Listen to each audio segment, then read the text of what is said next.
Masai Ujiri's been catching some heat lately based off a report that came out from Zach Lowe and how Masai ended up handling Scottie Barnes in potential trade negotiations. So we'll break down this report and why I firmly stand with Masai Ujiri's approach to potentially dealing away Scottie Barnes in these blockbuster trade packages. So we'll discuss that, including Malachi Flynn's futures. After preseason, the first couple games, and given the contingent of players the Toronto Raptors currently have on the roster, a lot of Raptors fans are questioning Malachi Flynn's future with the organization. So we'll break all that down and more in this video. But before we jump into any of that, the Raptors Digest Fantasy League has returned. It's coming back. The draft is happening early next week. We're starting to put the league together. So if you guys want to join in for that, you can win a free jersey at the end of the year. If you can beat out me, Marcel, everyone, all the channel members for Raptors Digest, if you think you can win that, join the channel membership, sign up for our fantasy league, and it's going to be a lot of fun this year. So definitely check that out so that you can sign up for the channel membership down below. But let's jump into the news. And I missed the last couple preseason games. I can't lie. I've been a little bit sick, a little under the weather, but feeling better now to start recording and really ramp things up for the season. But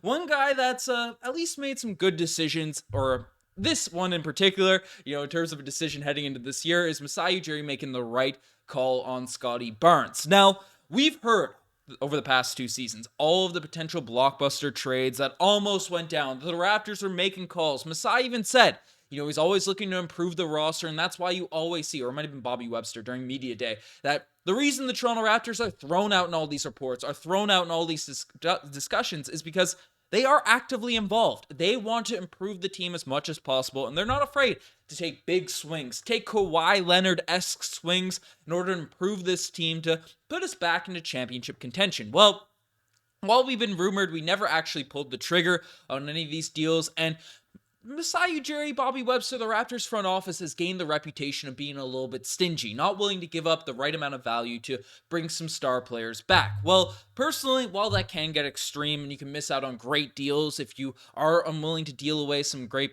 some good players to receive great players, there's one guy that I'm pretty happy with that hasn't been fished out in any of these deals whatsoever, and that's Scottie Barnes. And basically, we kind of already knew this based off the reports that have come out over the course of the summer, but Zach Lowe revealed today that the Toronto Raptors considered Scottie Barnes untouchable in trade discussions involving Kevin Durant and Damian Lillard. And as Toronto Raptors fans, we probably already knew this. We've heard that during these reports, all the back and forth, that even when Scottie Barnes was sort of rumored on the table and stuff, it was immediately followed with a report from Masai Ujiri's mouthpiece and Michael Grange. Whether you believe him or not, you can believe that when Grange says Scottie Barnes is untouchable, he's this, right?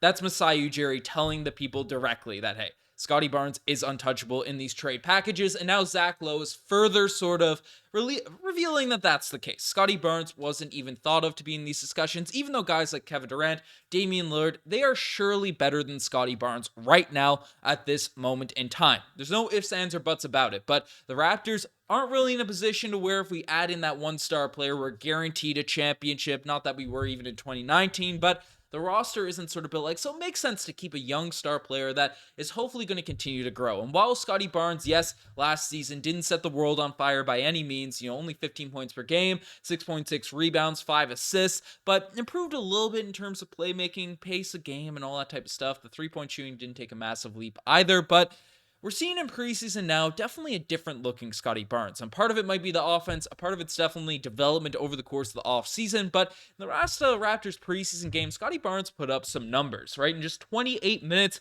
had 22 points, knocked down a couple threes, right? 6 rebounds, 3 assists, just looking more comfortable out there on the court doing his thing. And I'm not obviously going to be reacting to preseason and say, oh, Scottie Barnes is primed for an all-star year this year because he cooked up the Chicago Bulls in a preseason game. We're not going to jump to those lengths. We're not going to, make those proclamations. However, the fact that he has looked really good in the first couple games of preseason, even the one against the Sacramento Kings early on, I won't count the Australian game, but basically Scottie Barnes in this one as well, right? 15 points, about his average points per game there. Didn't knock down his threes, but looked like he had the ball in his hands, was swinging it, just fit well within the Darko Rajakovic system, was getting rebounds, pushing the break. The Raptors ended up winning that game. So, I'm happy with what I've seen from the eye test of Scottie Barnes. There's been flashes of greatness. And frankly, right, you can't overreact or underreact to big storylines or big stat lines and things like that in preseason, but you can react to the eye test a little bit. And there definitely seems to be improvement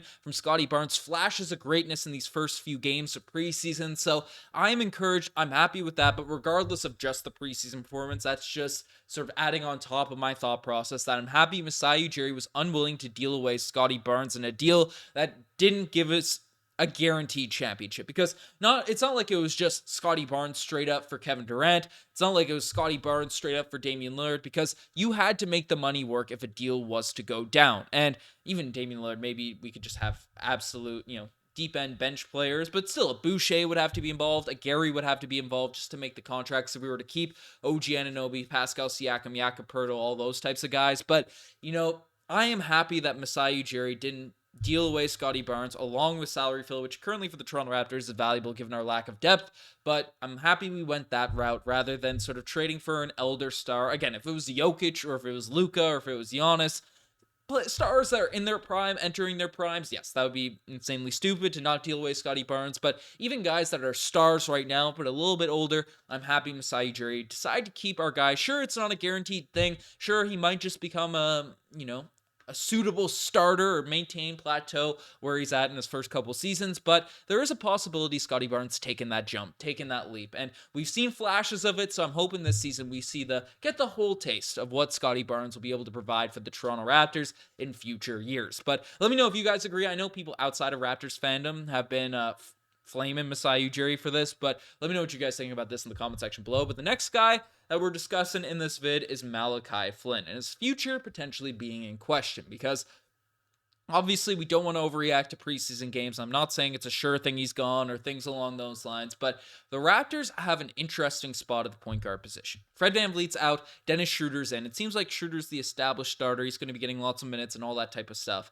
Gary Trent Jr. is the backup too. We have Grady Dick shooting threes off the bench and all that type of stuff. But in terms of the backup point guard spot, there's nothing really solidified. And Delano Banton's gone, so one of those guys that was a potential point guard prospect. He's on the Boston Celtics now at this point. But Malachi Flynn last season was given some opportunities by Nick Nurse to show out and wasn't able to seize it. Whether it was, he'd have a week of good games, he'd get injured, or if he would just come out and just miss open shots, miss open threes, have remarkably inefficient nights. And coming into this year, I know a lot of Raptors fans were kind of done. Just reading our comment sections about Malachi Flynn, I was optimistic maybe that, with a new coach, a new sort of style, just a rejuvenated opportunity, and Dennis Schroeder not being as an established of a guy as Fred VanVleet at least has been. I know a lot of Raptors fans are thinking that Schroeder's better than Fred, and I'm not going to go out there and disagree. They're very different players, but basically, there could be an opportunity for Flynn to be the backup point guard for this season. And preseason is going to have a serious impact on that case. And frankly, he hasn't shown a lot in terms of being able to prove that he's a reliable backup point guard for this Raptors team. I mean, Malachi Flynn in the last game against the Chicago Bulls, coming off the bench, got some minutes, got 20 minutes, went 0 of 7 from the field, 0 of 3 from the three-point line, knocked down a couple free throws. He gets a couple assists here and there. He's looking a little bit bigger, so on the defensive end, as we saw last year, he's not getting cooked as much. But, I'm not sold on what I've seen from Malachi Flynn in the first couple preseason games, even against the Sacramento Kings. He knocked down a 3 in this game. I was about to say a couple. It felt like there was a couple threes, but still 1 of 4 from the three-point line, 1 of 6 from the field.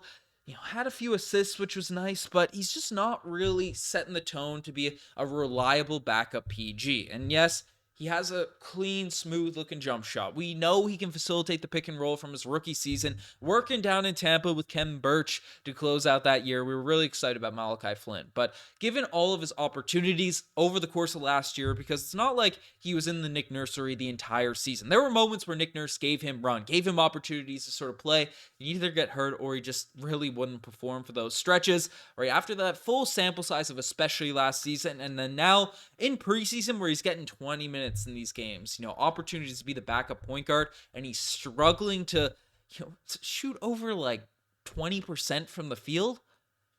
It's tough to really say. And then you have a guy like Jeff Doughton who, in even less opportunities last season, given less sort of leash, less sort of run, really made an impression on Toronto Raptors fans that he is a legitimate point guard, has more size, has that in-between floater game, can facilitate just as well, longer on the defensive end, right? Hustles like a maniac out there when he gets out there on the court. He has not been getting opportunities during these preseason games. I mean, you can see it, DNPs left, right, and center for Jeff Doughton. So it's, Doughton's not getting these runs. Again, Australia game, I'm not too worried about that one. I'm not reading into that one pretty well at all. But basically, in the 2 games against NBA teams, Jeff Doughton hasn't gotten that run, hasn't gotten that opportunity. And frankly, if Malachi Flynn is fumbling this massive opportunity to even look like an average backup point guard in preseason, does it make sense to give him I know it's guaranteed roster spot. I know it costs more money to waive him and bring Jeff Doughton in something guaranteed, but frankly, I'd rather lean the route of Jeff Doughton Jr. I know Flynn's a little bit younger and all that type of stuff, but